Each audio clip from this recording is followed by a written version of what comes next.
food that I've hunted or fished or gathered tastes better than other food, but I admit that it has to be largely psychological. Hunting wild game appeals to whatever part of us wants to go to a farmer's market and buy beef or chicken directly from the source. And people will brag like, oh, my chicken came from the farmer's market and I actually know the farmer that raised it. The beauty of being a hunter is it raised itself on its own. I'm the first person perhaps that even laid eyes on it. So you have a strong sense of ownership over your food when you're a hunter that really no one else has a chance of having. It's not objectively better than other food, but it's spiritually better for me. So I think that you can never divorce like the spiritual component of wild game eating with like a practical component. My relationship to hunting and food are very closely tied. And I would say that my relationship between hunting and conservation are closely tied. And I think of that quote, I don't even know who said it originally. It's an old quote, but it was that the predator husbands his prey.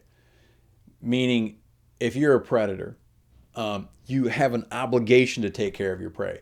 I am not a hunter for just this week or this month or this year. I'm a hunter for the rest of my life. I have to have access to good habitat and good populations of animals. It is in my vested interest. I've maintained the lifestyle I've had my entire life. I'm not going to give it up now. And the biggest threat to my lifestyle isn't that someone's going to take all the guns away or that it's going to become illegal to hunt. The biggest threat to my lifestyle is a loss of habitat and a loss of wild animals. That is the thing that keeps me up at night. So I have an obligation, a vested interest, perhaps more than many, many other people, to fight for longevity when it comes to habitat and longevity when it comes to wildlife. If I don't, I'm screwed.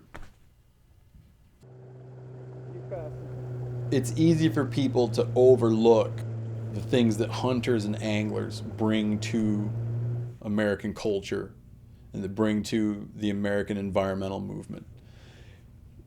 What a hunter has is that a hunter develops a way to live very intimately with the wild. And I think there's a tendency now to think that a responsible relationship to wilderness or to nature is just passive observation.